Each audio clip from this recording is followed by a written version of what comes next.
नमस्कार, मैं हूं आपके साथ इश्तियाक अहमद और आप देख रहे हैं आर्य न्यूज। स्वागत है आपका उत्तराखंड के खास बुलेटिन में। रुक करेंगे उत्तराखंड की तमाम खबरों की तरफ।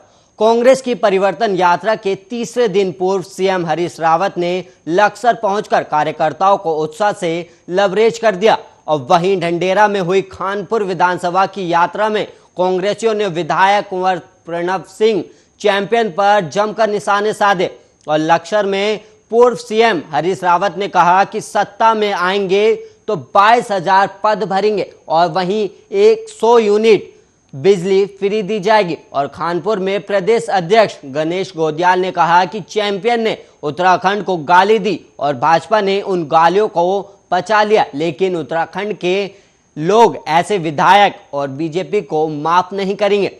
और वहीं सोमवार को कांग्रेस की परिवर्तन यात्रा ढंडेरा से शुरू होकर लक्सर विधानसभा पहुंची और यहां ढोल नगाड़ों के साथ फूल मालाओं से यात्रा का स्वागत हुआ। और इस दौरान हेलीकॉप्टर से लक्सर पहुंचे पूर्व मुख्यमंत्री हरीश रावत ने कहा कि केंद्र और सूबे की बीजेपी सरकार ने गलत निर्णय लेकर जनता का जीना हराम कर दिया है और वहीं बीजेपी सरकार देश को बेचने पर तुली हुई है। और उन्होंने कहा कि उत्तराखंड में सत्ता में आते ही 22,000 पद भरे जाएंगे और लोगों को 100 यूनिट बिजली मुफ्त दी जाएगी। और इस दौरान खानपुर विधानसभा में बीजेपी में सक्रिय रहे चौधरी विनोद कुमार ने भी बाइक रैली के रूप में अपने सैकड़ों समर्थकों के साथ परिवर्तन यात्रा का बहादुरपुर खादर में स्वागत किया। और बीजेपी में सक्रिय रहे मास्टर कुशल पाल सैनी सोमवार को समर्थकों के साथ कांग्रेस में शामिल हो गए और वहीं कांग्रेस नेताओं ने फूल माला पहनाकर उनका स्वागत किया। और सैनी ने पिछले विधानसभा चुनाव में लक्सर विधानसभा से निर्दलीय ताल ठोका था और इसके बाद वह बीजेपी में शामिल हो गए थे।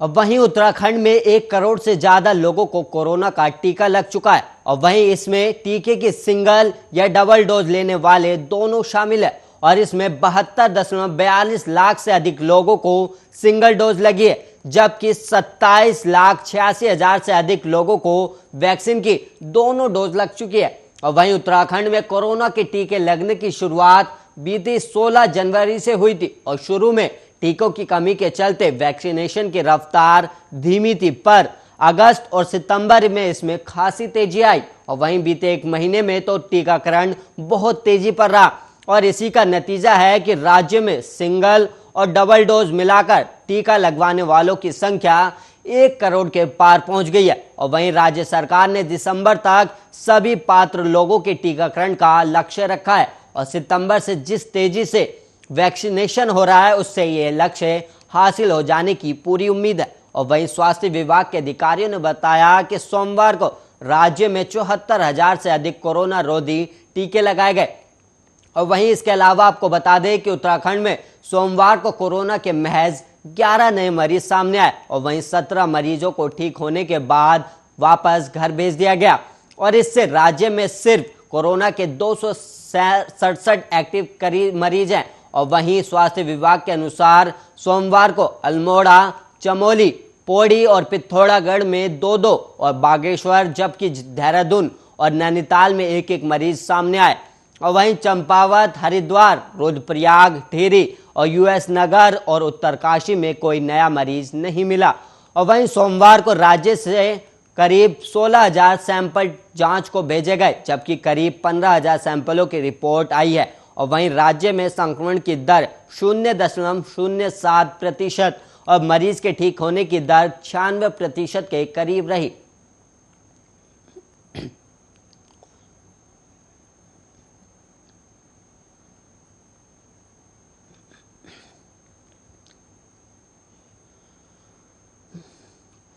और वहीं उत्तराखंड में कोरोना संक्रमण के कारण लंबे समय तक बंद रहे प्राइमरी स्कूल को आज से खोल दिया गया है और महीनों तक बंद रहने के बाद पहली से 5वीं कक्षाओं के लिए आज से स्कूल खोले गए हैं और स्कूलों को खोलने के लिए तैयारियों की गई हैं। और वहीं स्कूली शिक्षा विभाग ने स्कूल संचालकों को कोविड गाइडलाइंस का सख्ती से पालन करने को कहा है। और वहीं इस संबंध में शिक्षा विभाग ने आदेश जारी किया और आदेश के मुताबिक दिन में सिर्फ 3 घंटे के लिए ही कक्षाएं लगेंगी और बच्चों को स्कूल में खाने पीने की चीजें लाने की अनुमति नहीं होगी। और आदेश के मुताबिक इन कक्षाओं के बच्चों के लिए ऑनलाइन क्लासेस का भी विकल्प अभी उपलब्ध होगा।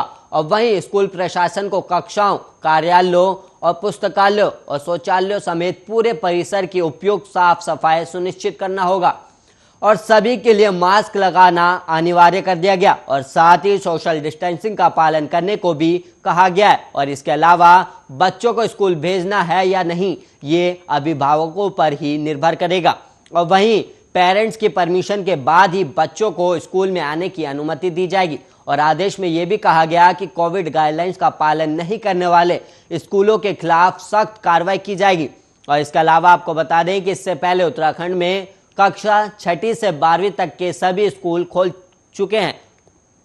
और वहीं प्राइमरी स्कूल खुलने के संबंध में शिक्षा मंत्री अरविंद पांडे ने मुख्यमंत्री पुष्कर सिंह धामी से बातचीत भी की थी और सीएम की अनुमति के बाद 21 सितंबर से स्कूल खुलने का निर्णय लिया गया है।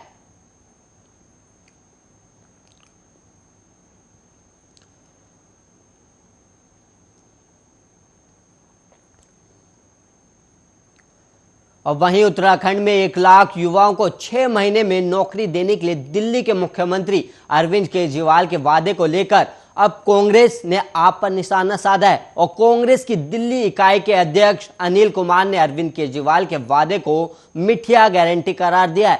और अनिल कुमार ने दावा किया कि पिछले 7 साल में राष्ट्रीय राजधानी दिल्ली में केवल 440 लोगों को ही नौकरी मिली है।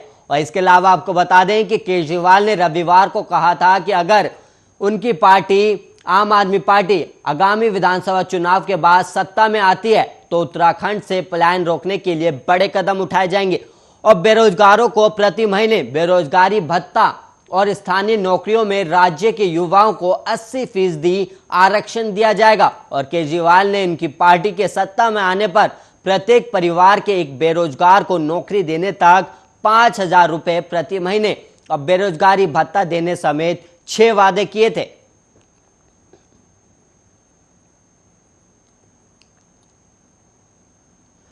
और वहीं उत्तराखंड के कुमाऊं और गढ़वाल क्षेत्रों में आज भी बारिश के आसार है और मौसम विभाग ने अगले 24 घंटे में देहरादून, नैनीताल, चंपावत और बागेश्वर और पिथौरागढ़ में कहीं कहीं तेज गर्जना के साथ भारी बारिश के आसार जताए हैं। और वहीं मौसम विभाग ने येलो अलर्ट भी जारी कर दिया है। और वहीं राजधानी देहरादून और आसपास के इलाकों में 1 या 2 दौर की भारी बारिश हो सकती है।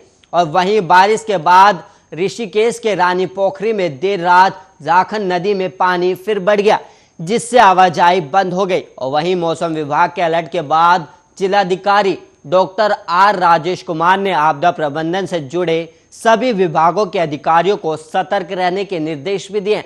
और वहीं जिलाधिकारी ने सभी संबंधित विभागीय अधिकारियों को स्थिति पर पैनी नजर रखने और अपने अपने क्षेत्रों में उपस्थित रहने की हिदायत भी दी। और उन्होंने आपदा की खबर मिलने पर तत्काल राहत कार्रवाई करने को कहा और साथ ही उप जिलाधिकारियों को अपने अपने क्षेत्रों में रहने और क्षेत्रीय लेखपालों से जानकारी हासिल करने की हिदायत भी दी है। और वहीं जिलाधिकारी ने आपदा प्रबंधन में लापरवाही मिलने पर संबंधित विभागीय अधिकारियों, कर्मचारियों के खिलाफ कार्रवाई की चेतावनी भी दे दी है। और वहीं राजधानी देहरादून और आसपास के इलाकों में सोमवार शाम से मंगलवार तक भारी बारिश हुई और सोमवार देर रात से बारिश के बाद सुबह यमुनोत्री हाईवे धरासू बैंड और पालीगाड़ के पास मलबा आने से बंद हो गया था और करीब 3 घंटे बाद हाईवे को सुचारू किया गया। और वहीं लेकिन दलदल के साथ ही पत्थरों के गिरने के कारण आवाजाही जोखिम भरी बनी हुई है। और वहीं बद्रीनाथ हाईवे देर रात से पगल नाला में मलबा आने से बंद है। और वहीं एनएच की जेसीबी मशीनें हाईवे को खोलने में जुटी हुई है। बारिश के बाद ऋषिकेश के रानी पोखरी में देर रात जाखन नदी में पानी फिर बढ़ गया है और जिससे जाखन नदी पर बने अस्थायी पुल पर आवाजाही फिर बाधित हो गई है। और वहीं जानकारों के मुताबिक पानी पुल के ऊपर से बहने लगा, जिससे वहां पेड़ बहकर आ गए हैं और जिससे मार्ग बाधित हो गया है।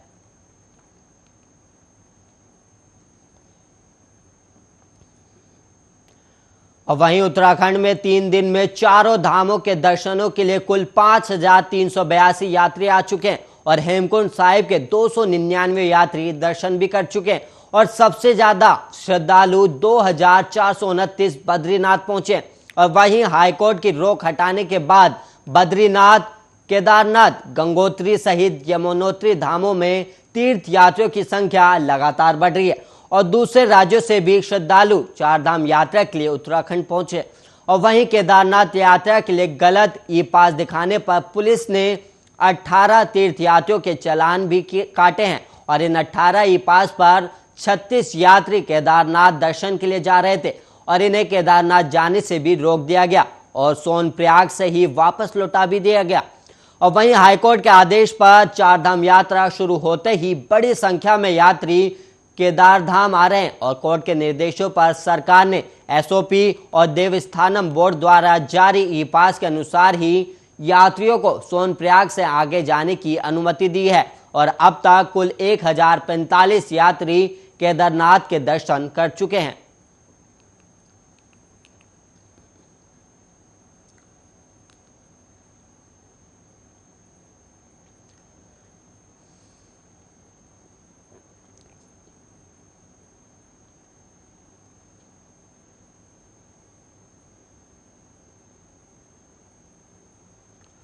और वहीं चारधाम यात्रा मार्ग पर होटल, ढाबे और वेंडरों के यहां बासी तेल से भोजन बनाया गया तो अब खैर नहीं। और वहीं खाद्य तेल की जांच के लिए खाद्य सुरक्षा विभाग मोबाइल टीमें तैनात करेगा, जिसके जरिए ऑन द स्पॉट पड़ताल हो सकेगी कि एक ही खाद्य तेल को कितनी बार इस्तेमाल किया गया। और विभाग ने यात्रा मार्ग पर पड़ने वाले जिलों को फ्राइंग ऑयल मॉनिटर देने शुरू कर दिए। और डिप्टी कमिश्नर जीसी कंडवाल ने बताया कि food safety and standard authority of India ने बासी तेल का इस्तेमाल रोकने को कड़े प्रावधान किए हैं। और वहीं खाने की चीजें जैसे समोसे, छोले भटूरे, पकोड़े, जलेबी समेत कई खाद्य पदार्थ तलने के लिए एक ही तेल के बार बार इस्तेमाल से लोगों की सेहत खराब हो सकती है, इसलिए बासी तेल के इस्तेमाल पर प्रतिबंध है। और वहीं चारधाम यात्रा मार्ग पर रुद्रप्रयाग जिले को टीपीसी मीटर उपलब्ध करा दिया गया है और चमोली, पौड़ी, टिहरी, उत्तरकाशी, ऋषिकेश के लिए मीटर दिए जा रहे हैं। और उन्होंने बताया कि खाद्य तेल में गड़बड़ी पाए जाने पर नियमानुसार कार्रवाई भी की जाएगी।